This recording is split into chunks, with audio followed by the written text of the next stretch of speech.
Morning everybody, so I'm back out in the garden. There's little patches of blue sky, which is really nice to see. It is the 1st of March and the first day of the meteorological spring, so that is really exciting. It seems to have been a very long, miserable, bitterly cold winter.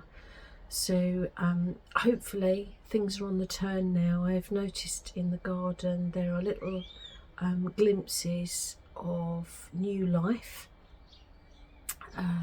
The rhubarb has put on so much growth, it's just incredible.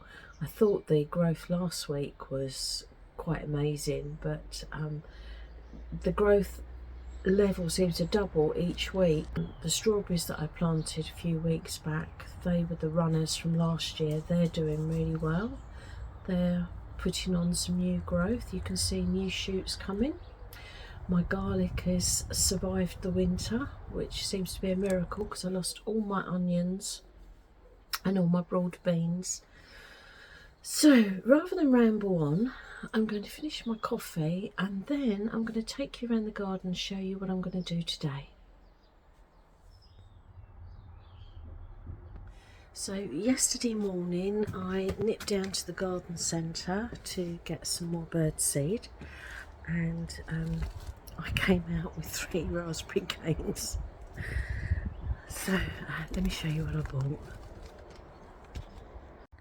So the first one is Autumn Bliss, and it is a bush variety and autumn fruiting, and probably the most widely grown in the UK.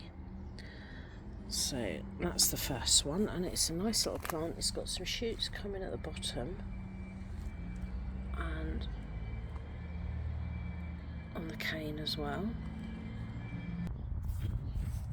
So the second one is Tulamine, and this is a summer fruiting, and it says on there, if you can see that, been awarded the RHS Award for Garden Merit or of Garden Merit. Outstanding variety with superb quality glossy fruits of good flavour, superb high yields of large good quality fruit. So that was my second choice. My final choice is Morlin Admiral, which again is a summer fruiting variety.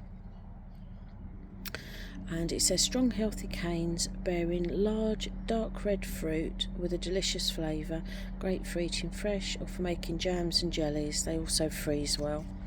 So that is the 3 that I've chosen. This is where I'm going to put my raspberries. I've got a couple of met posts and these wooden posts that I used when I had my espalier. So I'm going to recycle them and put them in here. I've also got, I don't know what you call these, but they're like tension rods, and some eyelets and my wire.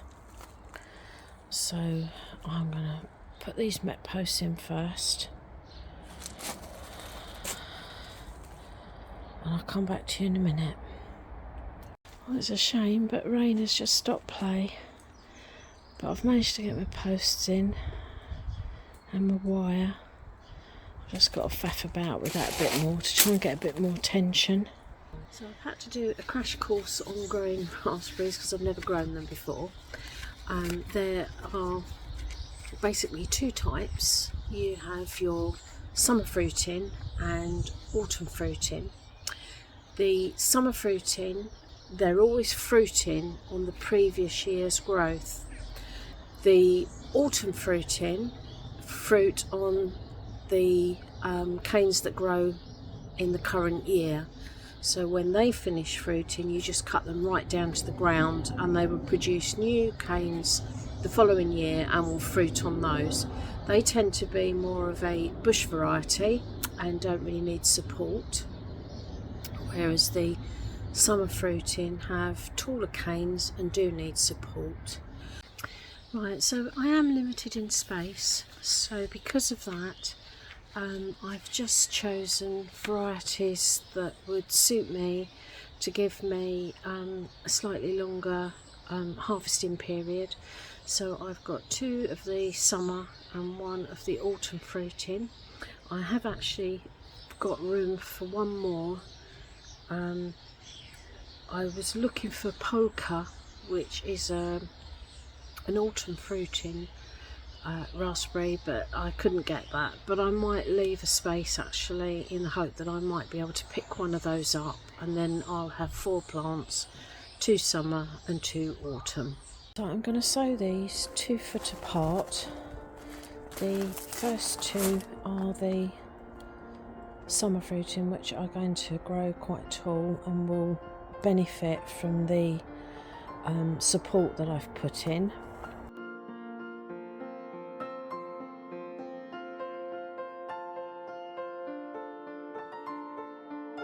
Just taking it out and all the soil's just falling away from it.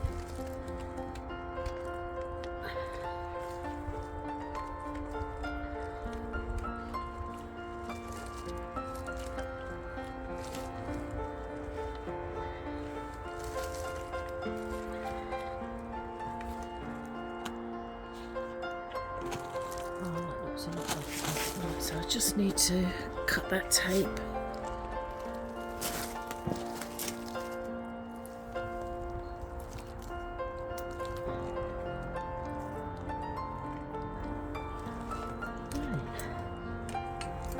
So all I'm going to do now is water them in just to let the soil settle around the roots.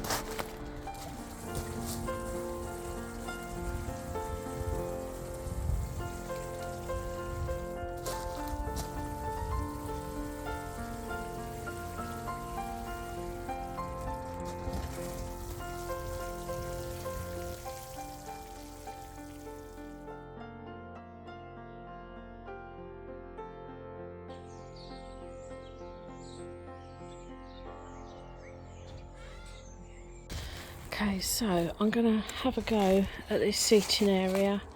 I've lifted all the slabs and moved the ones that I haven't used yet, and I'm going to have a go at levelling that as best I can to make my foundations for the patio.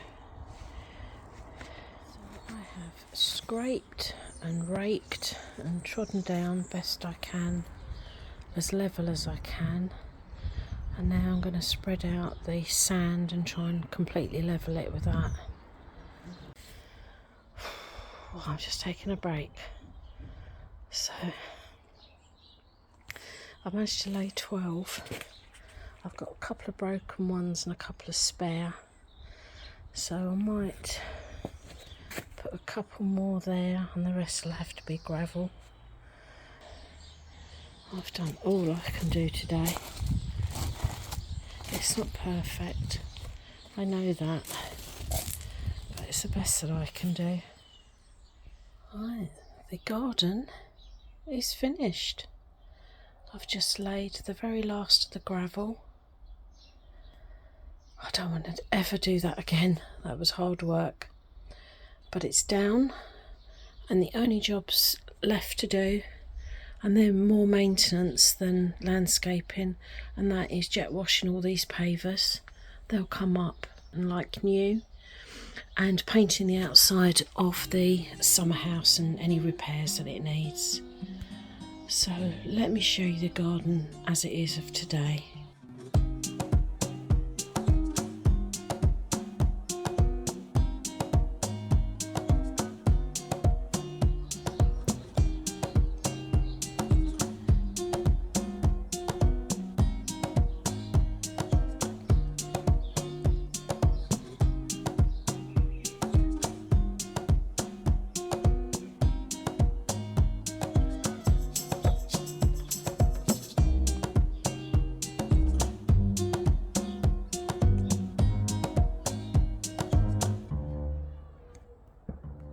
So I'd really like to build a pergola over that seating area, but I think that might wait till next year. But what I am thinking of doing is putting up a privacy screen of some sort, maybe trellis, to go along the edge of this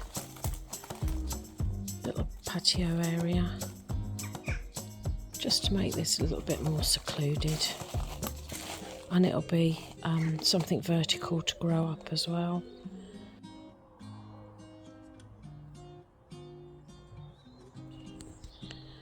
So I think I've earned a rest. I'm going in now.